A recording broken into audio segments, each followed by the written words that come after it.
Olivia for Signal by Sony, and today we have Kenta from Sony's Digital Imaging Group. Welcome, Kenta. Thank you very much. Now, we have two brand new items.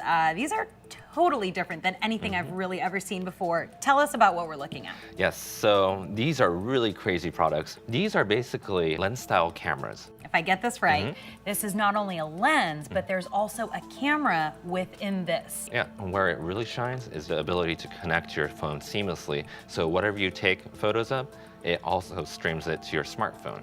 I see. And then you can instantly share. Photo or video? Correct, that's correct, yeah. Okay, what are the differences between the two of them? Sure, yeah. So what I have here, the taller one, this is the QX100.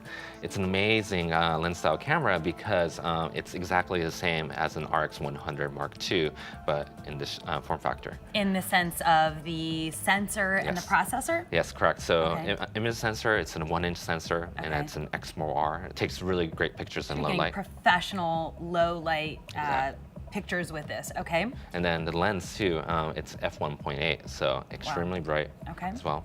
And then what we have here is the QX10. So this one has a smaller image sensor, but you can have 10x zoom.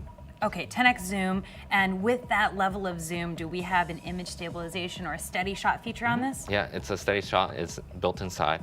It also has the image sensor built in, its own separate battery, and a memory stick as well. Okay, what's the battery life on both of these? These are good for about 200 shots.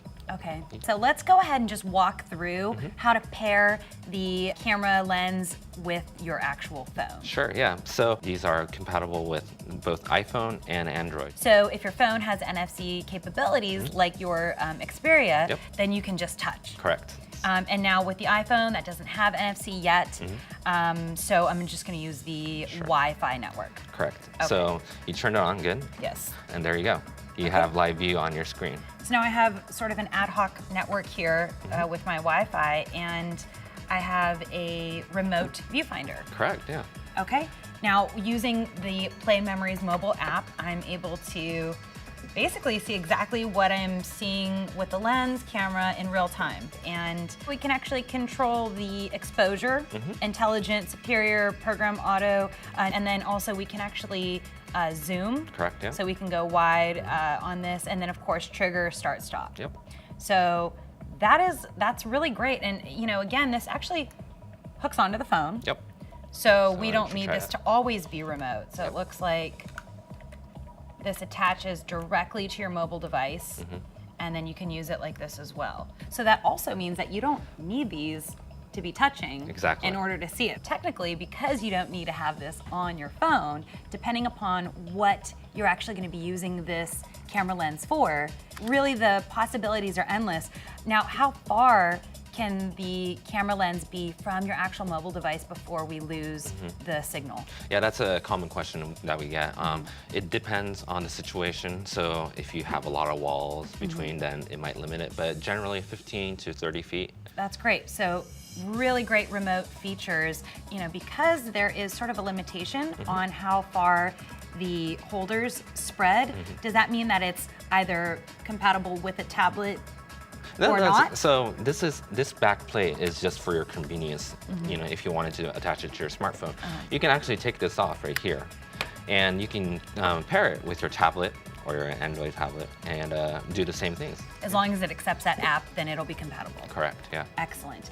Okay, now that we're all connected, can you take us through why somebody would want a lens-style camera like this with their mobile device? Sure, yeah. So both of these models, they have their internal battery and also their internal memory, so you can put in your micro SD card.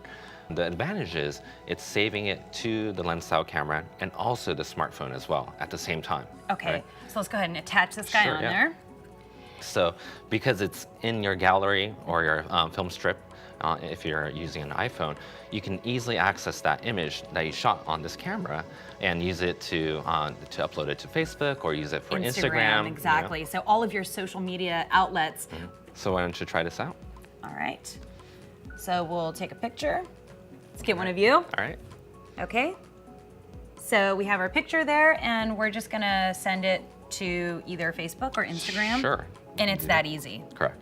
But now we have the professional look for professional mobile shooters. Would you consider this an accessory for your phone? Not really, no. I wouldn't consider this as an accessory. It looks like a lens, but inside of it, you have the image sensor, the processor. It also has a battery and a memory stick, so it's really a standalone camera. Yeah, so it's more like a partner to the phone. Tell us about the pricing and the availability of Sure. these.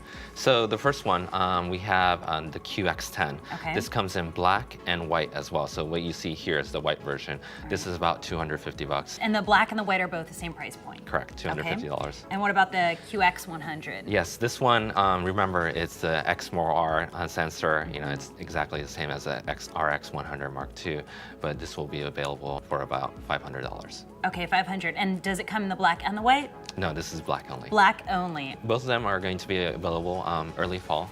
All right, thank you, Kenta. Informative as always. Now, if you guys have any questions on these lens style cameras, you can visit youtube.com/signal.